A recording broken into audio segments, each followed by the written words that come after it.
L'identité, c'est le caractère permanent et fondamental de quelqu'un. Les caractères se résument par la manière d'agir habituellement. Partant de ces deux définitions, je pense que vous comprenez déjà que c'est possible de se forger une identité grâce à l'habitude ou je dirais à une discipline. Aujourd'hui, on vous servira une bonne dose de la motivation et de l'inspiration en fait de se forger une identité grâce à la discipline.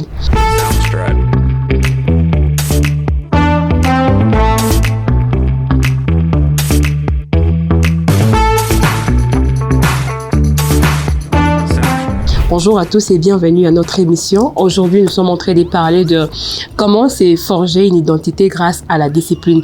Comme d'habitude, je ne suis pas seule sur le plateau, je suis toujours accompagnée d'Aïfa et aujourd'hui, nous avons un nouveau invité. Il va devoir se présenter. Bonjour, monsieur. Bonjour. J'espère que vous allez bien. Ça va, c'est un plaisir de vous rencontrer. Merci beaucoup. Merci d'avoir répondu en présent sur notre invitation.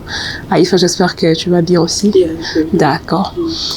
Alors, les sujets qu'on vous a proposés, ça porte sur les disciplines en fait. Les disciplines de la vie et pour se forger une identité. Et au départ, comme j'ai défini l'identité, c'est en fait cette manière où je dirais les caractères permanents d'une personne, c'est ce qui conclut son identité. Quand on parle de l'identité d'une personne, on voit les traits, ce qui lui caractérise, ce qui caractérise la personne. Alors, la première question que je vais vous poser, est-ce que c'est possible d'abord, par la discipline, c'est possible de se forger, de se donner une identité? Claire, merci, c'est un très bon sujet. Un très bon sujet et sur lequel je te en parler.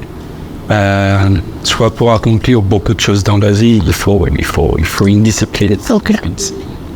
Et pour moi, la définition que je donne à la discipline personnelle, la discipline, c'est un ingrédient indispensable pour réussir. Okay. C'est ça. C'est un ingrédient indispensable pour réussir. Un ingrédient indispensable pour réussir.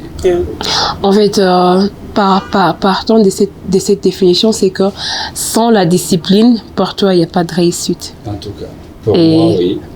Est-ce que c'est la réalité, en fait? Sans la discipline, il n'y a pas de réussite? Déjà, je vais partir avec un exemple. J'aimerais prendre ça du côté personnel. Et je crois que c'est plus mieux. Et de mes exemples, je crois qu'il y a peut-être deux personnes qui traversent ce même challenge aujourd'hui. Et je crois que ça pourrait aider. Déjà, je me rappelle, il y a quelques années, à la maison, la nuit, après qu'on ait fini de prier, on ait fini de manger, je pouvais juste rester seul au salon, en train de regarder la télé. Pas parce que j'avais des programmes précis, non, mais parce que je voulais juste passer mon temps en train de regarder, de zapper, et je pouvais dormir tard, 2 heures, 3 heures. Je perdais mon temps, mais après je me réveillais le matin avec des maux de tête, et pour moi, je me trouvais inefficace dans certaines choses.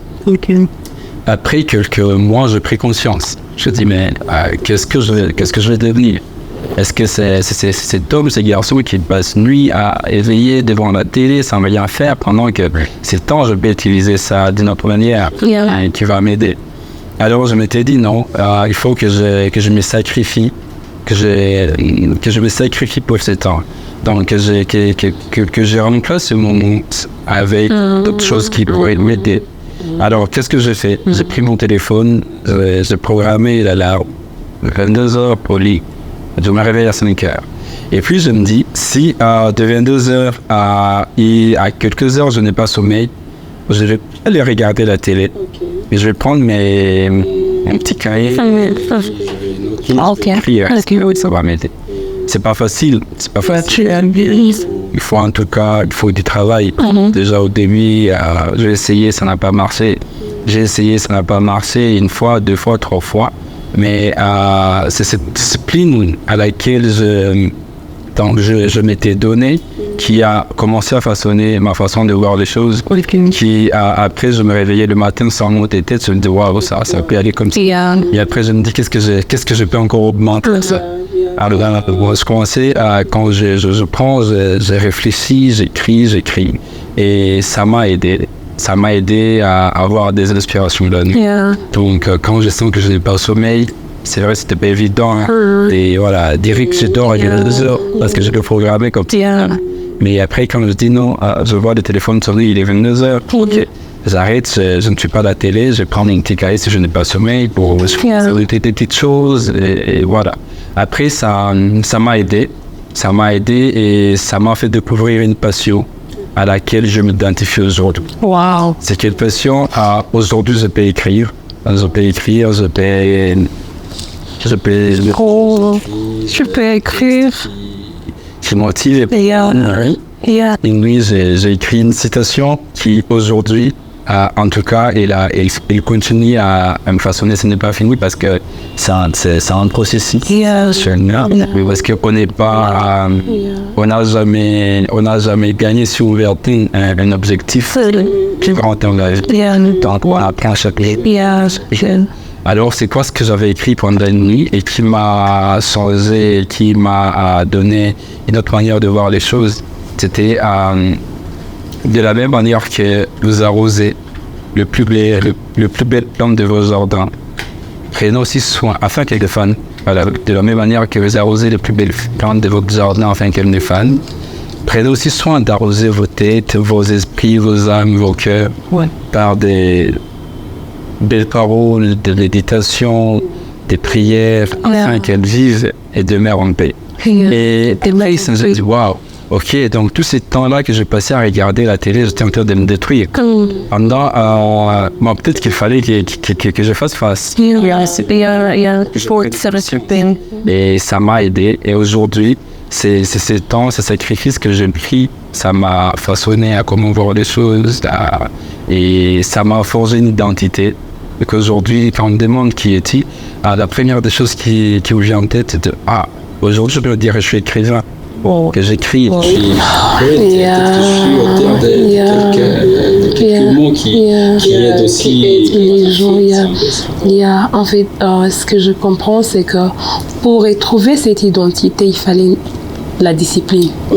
En fait, la discipline, le temps de se connaître. Parce que tu ne pourrais pas les reconnaître à la télé. Il fallait avoir du temps de rentrer à l'intérieur de cet être intérieur.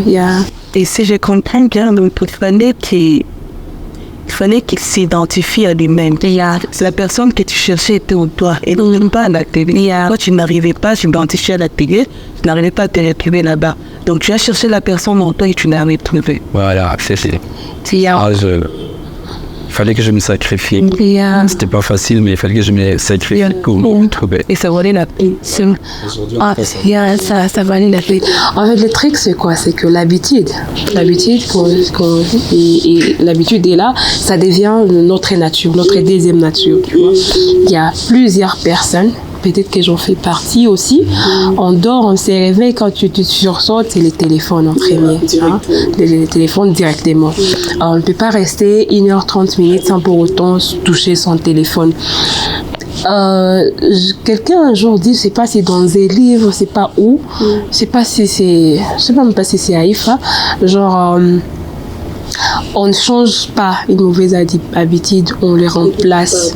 Il y a, je me rappelle pas trop bien, peut-être c'est un livre qui nous a inspiré et tout comme ça.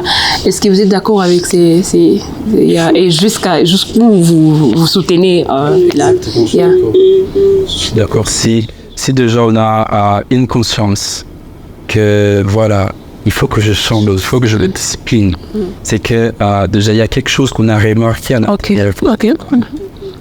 Et déjà, quand on prend conscience qu'il faut qu'on change, et ce vide-là, il faut qu'il soit remplacé. S'il y a un temps que je pouvais passer à regarder la télé, alors c'est un temps que je perdais. Quand je trouve conscience, il faut que j'arrête ça. C'est 2 heures, c'est 3 heures que je passe à suivre la télé. Je ne vais pas laisser ça vite pour ça. À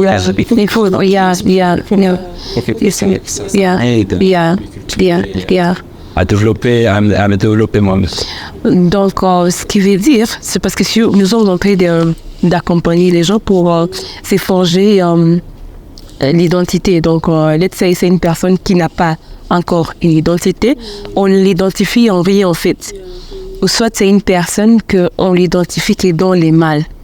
Et que la personne est en train de prendre conscience parce que c'est peut-être une personne que quand on veut donner l'adresse, je veux dire, ou les cas quand on lève. Alors la première des choses, c'est cette volonté à se faire connaître. Cette volonté à se faire connaître, c'est la remise en question. Voilà, c'est dire non, voilà, qu'est-ce que je vais atteindre dans la vie? Qu'est-ce que je vais devenir dans ma vie? Déjà, quand on a ces questions qu'on se pose, quand on se pose ce genre de questions, est-ce qu'il y a une conscience qui commence à nous réveiller? Et déjà, une autre chose, c'est notre entourage. Parce que moi, je me rappelle tout petit, quand j'étais à l'école solidaire, avec les premières années. Et des gens, quand je pouvais rentrer à la maison avec des points, 50, des points en tout cas, voilà le point de vue. Voyons que les parents, ils sont tellement furieux. Et puis après, il va me dire, mais écoute, avec qui tu traites? Est-ce que tu veux voir ton entourage? Parce que, en fait, dans la vie, essayons de voir nos caractères. Si on a 5 amis avec lesquels ils font les petits, que nous fréquentons les plus souvent, on a tendance à prendre leur caractère. Alors, donc, voilà, il faut se choisir les amis, il faut se choisir son entourage.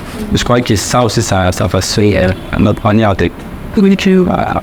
Donc, prendre conscience, déjà, c'est remettre une question, se poser des questions aussi à ce qu'on veut devenir. Et l'avenir qu'on veut avoir, des objectifs de la vie.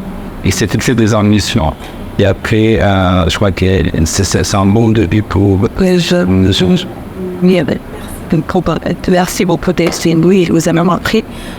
Donc, c'est possible de se créer une entité. Je dirais pas se créer une entité, c'est découvrir en fait. Il est là, caché en nous. C'est possible de faire sortir. Et des fois, les gens nous donnent une identité qui n'est pas la nôtre. Peut-être... nos comportements en une habitude, cette identité qui n'est pas la nôtre, mais il faut qu'on prenne conscience et il faut travailler là-dessus et qu'on se trouve un entourage qui concorde avec ce qu'on est maintenant de nous. Donc on vit toutes ces choses-là. C'est possible. Et une grande chose qu'on doit savoir, ça demande de sacrifice. On doit s'abstenir de certaines choses, et faire d'autres soins. Voilà, merci beaucoup d'expliquer. Nous avons notre appris. Nous espérons pour se voir encore prochaine. Ce sera toujours un plaisir. Voilà, nous sommes donc à la fin de notre émission. On était en train de parler sur comment se forger une identité grâce à la discipline. Et à la fin de l'émission, nous avons vu que c'est possible. Et s'il y a des choses à retenir, c'est que la première des choses, il faut prendre conscience, c'est la prise de conscience. Et deuxièmement, c'est passer à l'action. Et quand il faut passer à l'action, c'est de remplacer les mauvaises habitudes par des bonnes habitudes, parce que on a conclu que on ne change pas des mauvaises habitudes, on les remplace. Et par la suite, on a dit il faut contrôler ou revoir notre entourage, parce que nous sommes tous d'accord que nous sommes la moyenne de 5 personnes avec lesquelles nous passons beaucoup du temps. Merci beaucoup d'avoir suivi notre émission. À très bientôt pour les prochains numéros.